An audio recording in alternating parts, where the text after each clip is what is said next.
Setelah beberapa minggu lalu mencetak rekor, minggu lalu IHSG kembali jatuh ke level 7.200. Apalagi isu yang melanda pasar saham kita ini? Apa juga yang tengah terjadi di pasar obligasi kita? Apakah isu global atau domestik yang lebih berperan? Bagaimana sebaiknya kita sebagai investor bersikap? Berikut ini analisis dan tips dari Dimas Yusuf, Head of Fixed Income and Money Market Sukor Invest Asset Management. Memang isunya sangat banyak dan terus berkembang ya. Kita secara global tentunya masih melihat banyak sekali konflik dan bukan tidak mungkin gitu dalam waktu dekat bisa ada tambahan another conflicts. Yang belakangan semakin banyak dibahas itu adalah gimana kita anticipate tahun ini kan super election year ya globally. Domestically juga gitu. Nah, di US kita melihat ada kemungkinan Donald Trump bisa menang. Menurut saya udah lewat ya antara ini Biden versus siapa gitu. Nampaknya udah cukup certain lawannya itu Trump gitu ya. Sementara Trump itu memang sebelum ini di zamannya dia itu nggak ada perang fisik tapi adanya trade war gitu ya. Jadi sangat mungkin itu terjadi lagi dan tentunya ini kita tahu ya impact-nya itu bukan cuma besar tapi berkepanjangan. Itu yang saat ini menjadi worry buat banyak investor ya. Mereka masih menilai kira-kira kedepannya akan seperti apa. Mereka di US itu akan ada perubahan agenda lagi, akan ada perubahan policy lagi seperti kemarin atau enggak. Dan kembali lagi ya, when there is bad news, contoh paling ekstrim seperti COVID kemarin, menurut saya masih better dibandingkan dengan uncertainty. Karena kalau investor itu, bukannya ngomong COVID lebih bagus kondisinya daripada sekarang ya, tapi kita lihat misal waktu COVID koreksi dalam, tapi setelah kita tahu bottomnya gitu ya, perkiraan dari misal berapa belas ahli, impact-nya untuk 3-4 tahun ke depan kira-kira seperti apa, investor bisa mengukur impact-nya ke bottom line, intinya itu seperti apa. Nah, kalau sekarang ini kan yang banyak itu uncertainty. Kalau udah uncertain namanya investor ya kita tunggu dulu deh, tunggu turun lagi. Siapa tahu nanti bisa beli lebih murah. Kalau punya uang, pikirannya jadi nanti bisa beli lebih murah. Kalau nggak punya uang, ya kita jual dulu daripada nanti kita butuh jualan udah nggak bisa, ya kita jual sekarang. Jadi uncertainty itu mungkin kalau kita tarik garis bottom line-nya itu seperti apa, impact-nya itu ya. Dan sekarang yang kita hadapi adalah cukup banyak uncertainty. Kemudian yang kedua menurut saya adalah kejelasan mengenai pergerakan arah suku bunga The Fed. Memang sih The Fed cukup clear kalau menurut saya bahwa so far mereka belum melihat di mana ada resiko yang besar The Fed nggak jadi turunin suku bunga acuan gitu. Tapi namanya general public ya, kita kan di market nggak cuma ngomongin the Fed atau monetary authority atau pemerintah ngomong ke investor yang size-nya gede atau mungkin udah lama di market gitu ya. Tapi kan kita ngomong ke general public, we're speaking to everyone gitu. Jadi semua perubahan, nggak usah perubahan narasi ya, perubahan nada pun bisa jadi, wah ini jangan-jangan nggak jadi turun tahun ini, jangan-jangan turunnya cuma bisa sedikit tahun ini. Akhirnya market jadi repricing lagi, gimana kita rubah asumsinya kalau misalnya The Fed nggak jadi turunin suku bunga acuan gitu ya. Jadi menurut saya hal ini yang lagi bikin agak worrying gitu ya. Mudah-mudahan sih nggak terlalu lama sebenarnya, tapi along the way sampai ada certainty yang tadi ya, suku bunga acuan, kemudian konflik atau tensi global geopolitics, nampaknya marketnya akan relatively volatile seperti sekarang.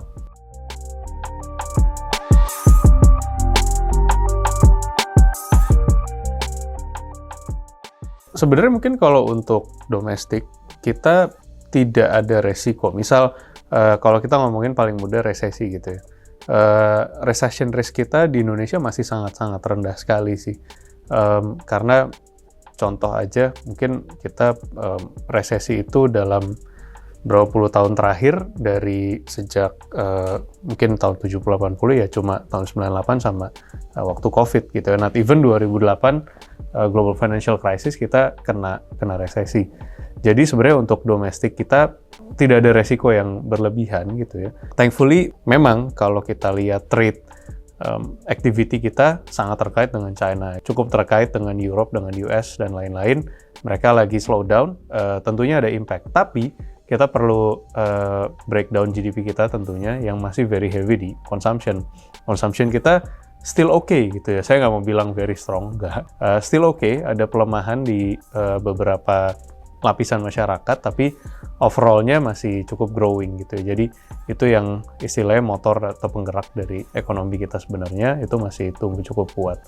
Dan biasanya kalau kita berkaca di beberapa pemerintahan baru sebelumnya, mereka pengen di awal-awal, terutama 100 hari pertama gitu ya, impact-nya itu ke real economy itu bagus. Mereka pick up dengan cepat level dari kepercayaan masyarakat. Yang kedua adalah yang selalu ditargetkan, yang paling gampang jadi acuan itu IHSG gitu kan.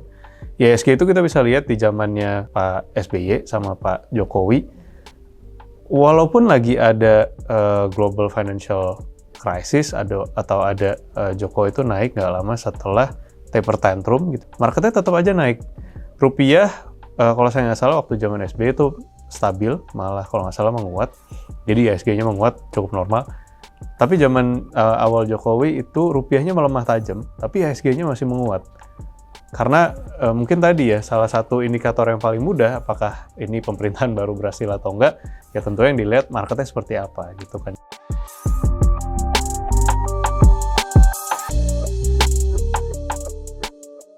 Sebenarnya untuk domestic investor, menurut saya bisa dibilang hampir nggak ada impact ya, karena udah sangat normal gitu ya di beberapa pemilu terakhir. Kalaupun nggak ganti rezim pun tetap aja selalu ada sengketa. Jadi kalau untuk domestik nampaknya masih cukup expected gitu ya, nggak ada surprise yang gede-gedean. Yang dilihat sama mereka adalah stabilitas ekonomi sama secara misal oke lah ada demonstrasi gitu ya, ada unjuk rasa di beberapa tempat, tapi apakah major, apakah impact-nya besar gitu ya, apakah mengkhawatirkan? So far kan alhamdulillah enggak. Untuk foreign investor nampaknya ada beberapa yang belum terbiasa. Gampangnya gini, porsinya untuk porsi investasi di Indonesia nggak terlalu besar. Mereka ngelihat ini masih agak gonjang-ganjing, tunggu dulu deh gitu ya. Tinggal mereka keluarin aja dulu. Makanya untuk equity sih masih inflow ya. Tapi di sisi lain untuk bond marketnya masih outflow. Jadi ini cuma pindah aja dari bond ke equity. Tapi mungkin fresh fund-nya belum fresh fund yang dari luar, benar-benar dari foreign masuk, baru langsung ke equity dan bonds gitu, itu belum terlihat besar sih. Mudah-mudahan kalau nanti certainty-nya lebih clear gitu ya, kita ngelihat dari sisi equity, valuasi Indonesia itu masih very cheap. Bonds juga kurang lebih sama dengan level inflasi kita yang cukup rendah. Gitu, walaupun udah naik kemarin, tapi tetap real yield kita itu masih salah satu yang paling tinggi di bracket rating kita. Apalagi kalau kita udah ngomongin mungkin medium term ke depan, ada kemungkinan untuk Indonesia naik rating, itu lebih menarik lagi.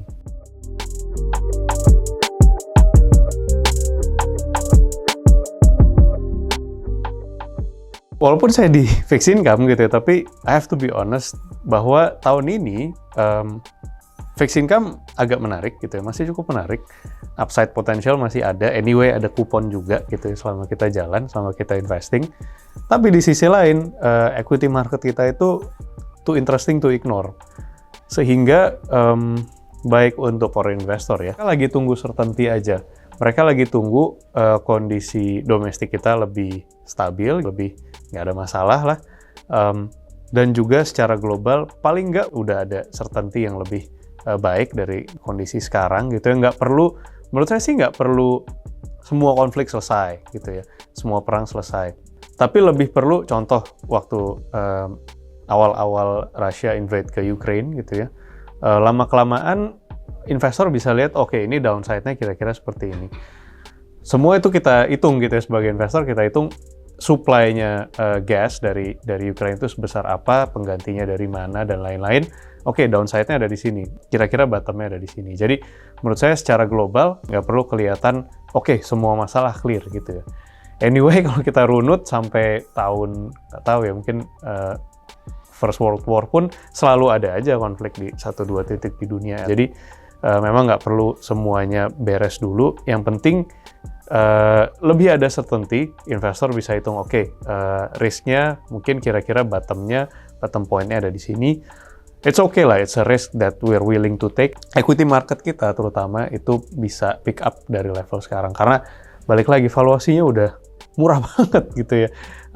Bisa dibayangkan mungkin for the last 10 years, IHSG kita cuma gerak sedikit gitu ya, bisa dibilang nggak terlalu gerak kemana-mana, tapi earnings-nya itu kan naik terus gitu ya. Jadi secara valuasi sih sekarang sebenarnya udah sangat menarik. Kita punya target IHSG cukup tinggi sih di tahun ini, 8.400 terakhir target dari kita. Itu pun belum full potential gitu ya dari valuasi yang ada sekarang. Kita masih assuming tadi misal global instability-nya kita coba masukkan di situ jadi di diskon gitu ya.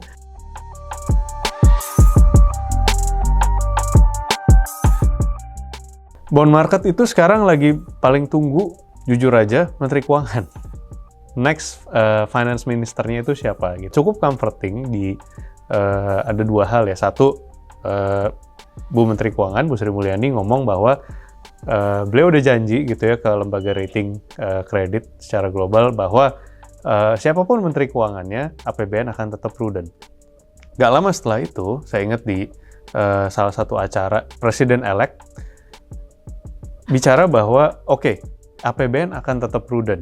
Yang lagi dikhawatirkan sama investor adalah kita ingat, yang paling saya ingat dari rangkaian kampanye kemarin adalah gimana salah satu tim dari paslon yang udah pilih sekarang itu bilang, kenapa nggak kita naikin defisit anggaran kita?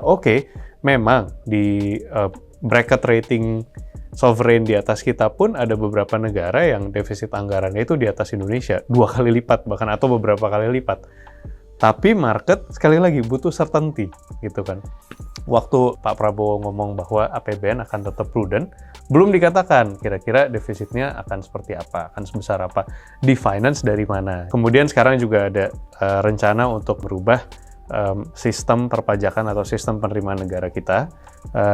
Info yang akan dirubah, akan dilepas dari Kementerian Keuangan, market juga masih tunggu itu. Tapi gitu ya, di sisi lain menurut kita downside risk-nya dari sisi yield atau potensi kenaikan yield cukup minim. Kenapa? Karena kita sudah merasakan selama pandemi itu, menurut saya Indonesia itu one of the best performing bond market secara global. Kenapa? Karena investor global dan domestik yang lucunya itu baru sadar bahwa debt management Indonesia itu bagus loh. Malah bisa dibilang bagus banget gitu kan. Hasilnya apa?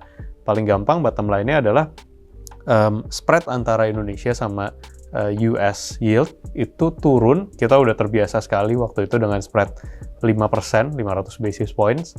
Sekarang dari 210 naik ke 250 basis points saja di market udah agak, wah spreadnya jadi gede ya gitu ya. Jadi artinya repricing-nya menurut saya udah cukup signifikan. Kita udah naik kelas lah dari yang tadinya, Indonesia nih jaraknya harus 5% sama US. Sekarang 2%, 2,5% masih oke gitu ya, marketnya masih terima. Jadi menurut saya ke depannya kalau misal pemerintahan baru itu mau spend agak banyak, say di program makan siang gratis, menurut saya akan tetap sangat memperhatikan impact-nya ke bond market. Karena penghematan dari penurunan yield tadi gitu ya untuk issuance di primary market, menurut saya itu udah sangat besar. Itu sendiri bisa digunakan untuk kepentingan-kepentingan politik lain gitu. Jadi menurut saya sangat mungkin ada istilahnya shift ya dari yang tadinya karena ini spendingnya dari pemerintahan baru akan sangat besar. Menurut saya akan gradually akan ada shift, marketnya dikasih paham lah. Nih sebenarnya program A itu bisa kita finance dari ABC. Ada program-program yang bisa dihemat pengeluarannya ABC. Pendapatan kita bisa ditingkatkan dengan cara ABC. Jadi all in all, perhatian dari APBN itu masih sangat ditunggu. Makanya tadi yang pertama saya sebut, main Q-nya siapa nih? Ini market masih sangat nunggu sih. Ya tentunya kan kita berharapnya yield di Indonesia bisa turun terus ya, namanya cost of fund. Kalau diturunin, everyone's happy.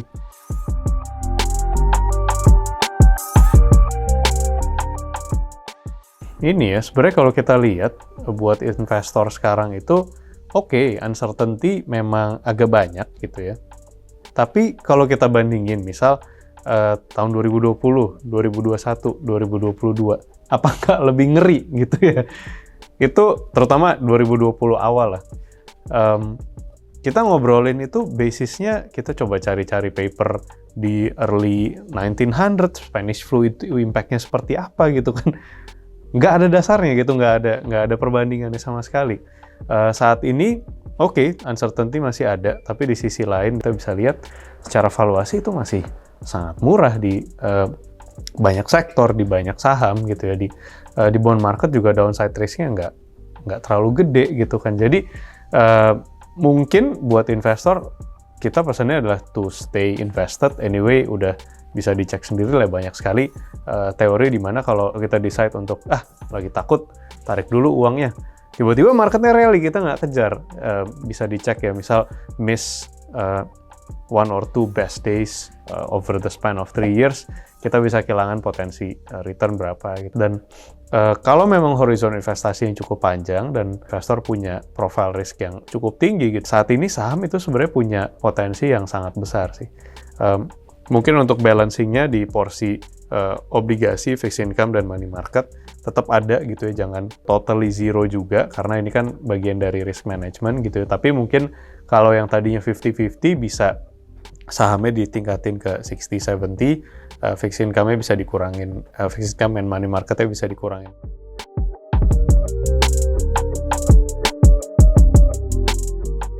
Kita ngelihat di perbankan itu masih cukup menarik. Memang ya kemarin beberapa saham big caps perbankan itu udah cetak all time high, tapi ya di sisi lain earnings mereka masih terus cetak all time high. Kita nggak terlalu ada worry kondisi kemungkinan dalam medium term ke depan suku bunga itu akan cenderung turun gitu ya, karena kalau misal suku bunga turun, bahkan sekarang baru isunya mau turun, sisi funding mereka udah turun duluan cost-nya gitu ya, lendingnya masih belum. Jadi perbankan di Indonesia itu kan cukup unik ya, profitability margin-nya itu bisa dikatakan salah satu yang cukup tinggi gitu ya, dan mereka secara historis sangat bisa weathering out this interest rate volatility. Jadi kalaupun interest rate turun ke depannya, kita nggak ada worry terlalu besar. Kemudian ada beberapa sektor juga yang kita cukup rekomen, yaitu consumer. Kita melihat ada kemungkinan ke depan spending pemerintah untuk consumer ini masih cukup besar. Dan yang ketiga itu ada infrastructure. Memang belum ke BUMN konstruksi, karena nampaknya masih ada beberapa yang harus dibereskan. Tapi kita lihat juga di dalam infra itu ada beberapa saham yang mungkin dengan valuasi sekarang yang sangat murah bisa dijagokan. Istilahnya di-optimize sama pemerintah untuk menjadi ujung tombaknya, karena tadi balik lagi IHSG kita itu kan jadi salah satu tolak ukur penilaian untuk kinerja pemerintah baru ini seperti apa sih. Nah, kita lihat di infra ini ada beberapa saham yang valuation-nya itu murah dan quite easy to unlock buat pemerintah baru untuk tadi jadi ujung tombak mereka.